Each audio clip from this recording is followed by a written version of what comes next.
اعوذ باللہ من الشیطان الرجیم بسم اللہ الرحمن الرحیم۔ ناظرین، آج انشاءاللہ العزیز آپ اس ویڈیو میں امام صاحب کے پیچھے قرات کرنے کے حوالے سے جان پائیں گے کہ مقتدی کا امام کے پیچھے قرات کرنا کہاں تک درست ہے، کیا فقہ حنفی کی روشنی میں اس کو ترک کرنا چاہیے یا اس کو جاری رکھنا چاہیے کہ مقتدی اپنے طور پر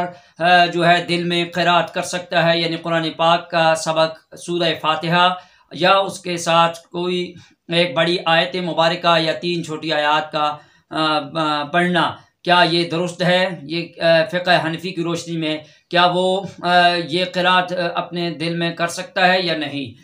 تو چلیے ویڈیو شروع کرنے سے پہلے آپ دوستوں سے گزارش ہے، اگر آپ نے ہمارے اس چینل کو ابھی تک سبسکرائب نہیں کیا تو آپ اس کو سبسکرائب، لائک، شیئر ضرور کیجیے گا تاکہ آپ کے ذریعے سے دوسروں تک اسلام کا پیغام پہنچ سکے۔ سب سے پہلے قرآن عظیم فرقان حمید کی سورہ الاعراف آیت نمبر 204 کو سماعت کیجیے۔ ارشاد باری تعالی ہے، وَإِذَا قُرِئَ الْقُرْآنُ فَاسْتَمِعُوا لَهُ وَأَنصِتُوا لَعَلَّكُمْ تُرْحَمُونَ۔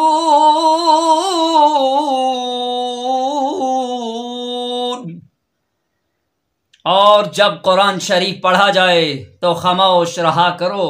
اور توجہ کے ساتھ سنا کرو تاکہ تم پر رحم کیا جائے۔ اس آیت مبارکہ میں اللہ رب العزت جل شانہ وعم والہ نے 2 باتوں کا حکم ارشاد فرمایا۔ نمبر 1، جب قرآن شریف پڑھا جائے تو خاموش رہا کرو۔ نمبر 2، جب قرآن شریف پڑھا جائے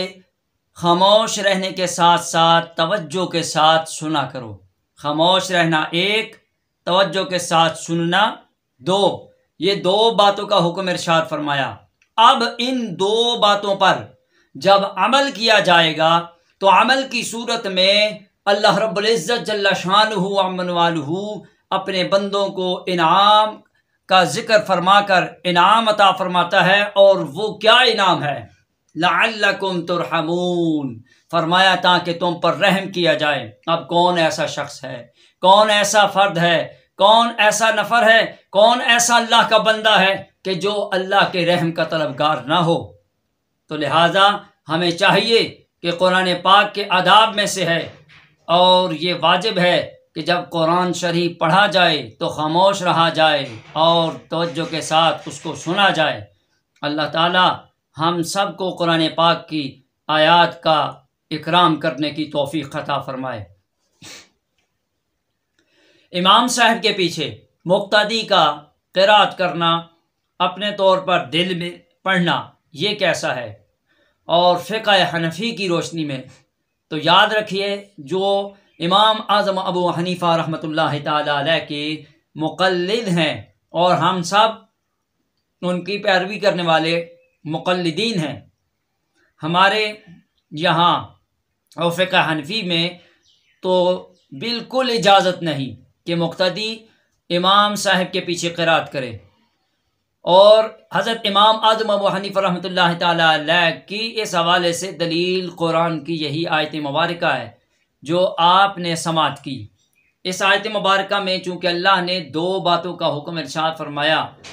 ایک قرآن جب پڑھا جائے تو خاموش رہنے کا، دوسرا توجہ کے ساتھ سننے کا، تو امام صاحب قرآن عظیم فرقان حمید پڑھ رہے ہوں، سورہ فاتحہ ہو یا کوئی اور سورہ مبارکہ،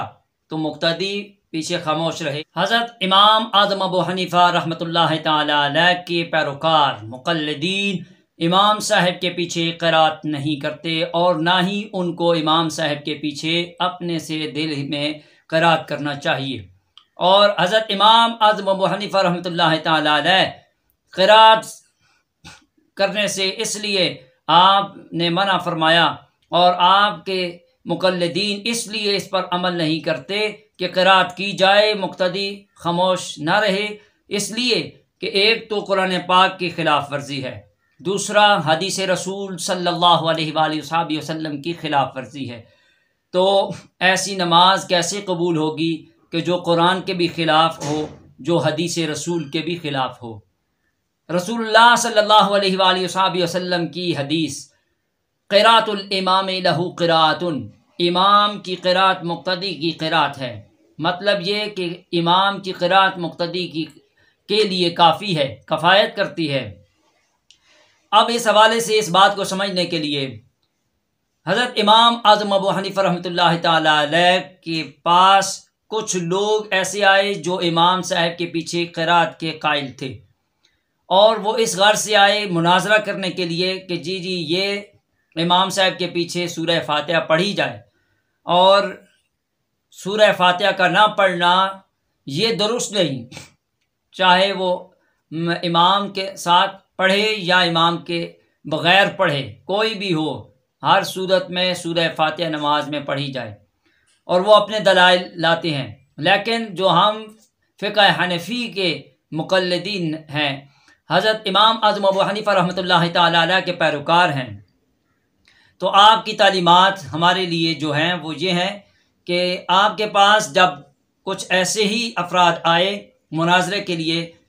جو قائل تھے امام صاحب کے پیچھے قرآن پاک میں سے سورہ فاتحہ ہو یا اپنی ان کی قراءت جو بھی قرآن پاک میں سے ہو وہ پڑھنا درست ہے، لیکن ہمارے نزدیک نہیں، تو اب یہ مسئلہ جب آگے بڑھا، آپ رحمۃ اللہ تعالی علیہ، حضرت امام اعظم ابو حنیفہ رحمۃ اللہ تعالی علیہ کے پاس جب وہ افراد آئے تو آپ نے فرمایا تم سب اکٹھے میرے ساتھ بات کرو گے یا تم میں سے ایک کوئی؟ تو انہوں نے کہا بہتر اور مناسب یہی ہے کہ ہم ایک کو اپنا جو ہے وہ نمائندہ مقرر کرتے ہیں، اس کی بات ہماری بات ہوگی، اس کا قول ہمارا قول ہوگا، اس کا کہنا ہمارا کہنا ہوگا، یعنی وہ جو کہے گا سو ہماری طرف سے ہی وہ وکالت کر رہا ہوگا۔ تو لہٰذا بہتر یہی ہے کہ جو آپ کے چاہنے والے ہیں، آپ کے پیروکار ہیں، تو ان کی طرف سے آپ نمائندگی فرمائیں، اور ہماری طرف سے بھی ایک ہی شخص منتخب ہوگا۔ آپ نے فرمایا مسئلہ حل ہو گیا۔ وہ نہ سمجھے، کہنے لگے وہ کیسے؟ آپ نے فرمایا اب یہاں پہ ہی دیکھ لیجئے، یہ جو مسئلہ آپ لے کر آئے ہو، اگر آپ سب اپنی اپنی ہی سنانا شروع کر دیں تو پھر مجھے بتائیے کہ مسئلہ حل ہوگا یا نہیں؟ تو کہنے لگے ایسا بہتر نہیں ہے، بہتر یہی ہے کہ ہم ایک کے پیچھے ہوں، اس کو آگے کریں اور اس کی بات پر اکتفا کریں، اس کا جو کہنا ہے وہ ہمارا ہی کہنا ہو۔ تو آپ نے فرمایا جب تمہیں اتنا یہ بات کرنا مناسب لگی کہ آپ ایک کو منتخب کریں اور اس کے پیچھے آپ چلیں، تو پھر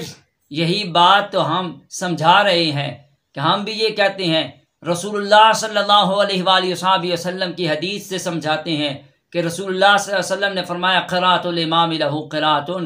امام کی قراءت مقتدی کی قراءت ہے، یعنی جتنے بھی پیچھے کھڑے ہیں وہ سب اگر خاموش رہیں، چونکہ پیروی امام کی ہے اور امام ان کا وکیل ہے، امام ان کی نمائندگی کرتا ہوا اللہ کی بارگاہ میں سر بسجود بھی ہے اور قیام کی حالت میں بھی ہے، رکوع کی حالت میں بھی ہے، اور مقتدی بحیثیت امام کے نہیں بلکہ وہ اس کے پیچھے پیروی کرنے والے، اور امام بحیثیت نمائندہ اور بحیثیت وکیل کے ہے۔ تو اب یہ مسئلہ اس حوالے سے بھی آپ کو سمجھ آ گیا ہوگا کہ سب ہی کا ایک دفعہ امام کا منتخب نہ کرنا اور اپنی اپنی ہی بات کرنا یہ فائدے سے خالی ہے، اور سب ہی کا ایک کے ساتھ ہو کر اس کو آگے کر کے اس کے پیچھے چلنا اور یہ انتخاب کرنا کہ ہم میں سے کون اس لائق ہے کہ جو ہم اس کے پیچھے چلتے رہیں اور اس کا ہی کہنا ہمارا کہنا ہو اور وہ ہمارا وکیل بنے۔ تو دنیا کی عدالتوں میں بھی ہم اپنا ایک وکیل مقرر کرتے ہیں اور دیکھتے ہیں اپنی طرف سے کہ کون ہمارے اس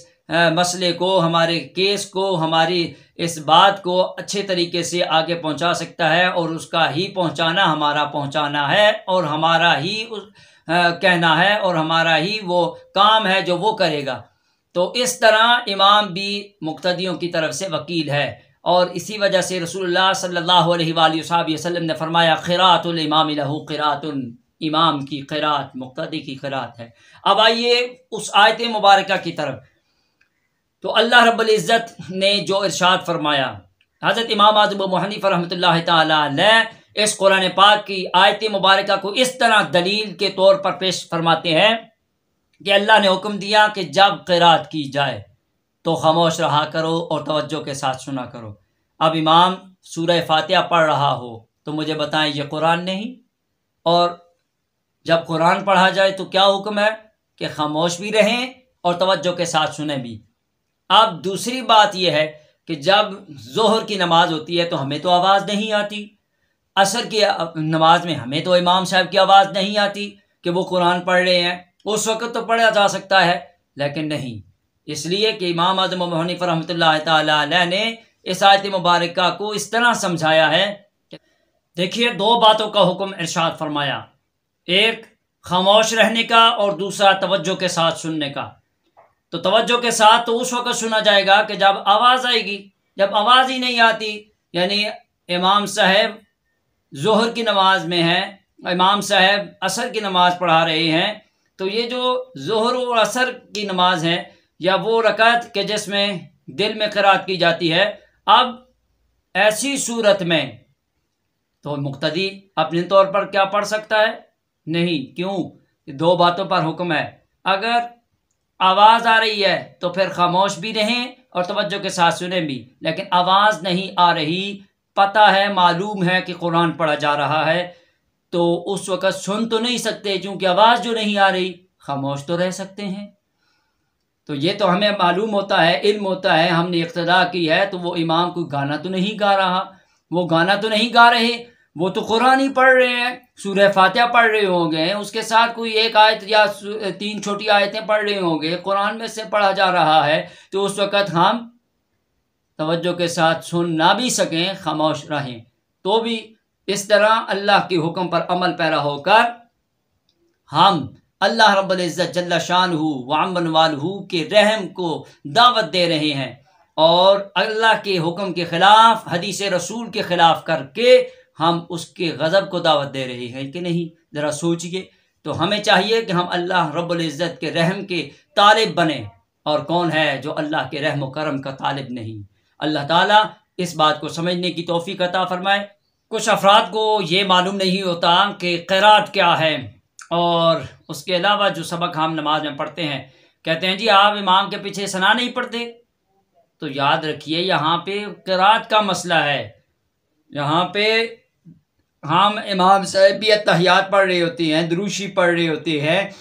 اور دعا پڑھ رہے ہوتے ہیں، اور مقتدی بھی پیچھے یہ سارا سبق پڑھ رہے ہوتے ہیں۔ اسی طرح سبحان ربی العظیم یا سبحان ربی الاعلیٰ کی یہ تسبیحات جو ہیں رکوع اور سجود میں امام صاحب بھی پڑھتے ہیں، مقتدی بھی پڑھتے ہیں، کیا یہ پیچھے نہیں ہے؟ تو اسی طرح ثنا نہیں پڑھتے، تو ثنا یاد رکھیے قرات نہیں ہے، سنت ہے، اور یہ قرات نہیں ہے۔ قرات وہ ہے جو قرآن پاک میں سے ہے۔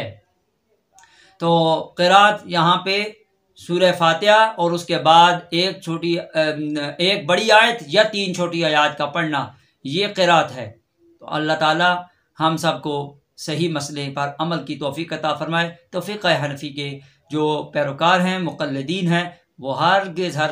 قرآن پاک جب پڑھا جائے تو خاموش بھی رہیں، توجہ کے ساتھ سنیں بھی، خواہ وہ نماز میں ہوں یا نماز کے علاوہ ہوں۔ اپنی قرات نہیں کرنی، امام صاحب کا سبق سننا ہے، اور سن نہ سکیں، آواز نہ آ رہی ہو تو خاموش رہیں۔ السلام علیکم ورحمۃ اللہ تعالی وبرکاتہ۔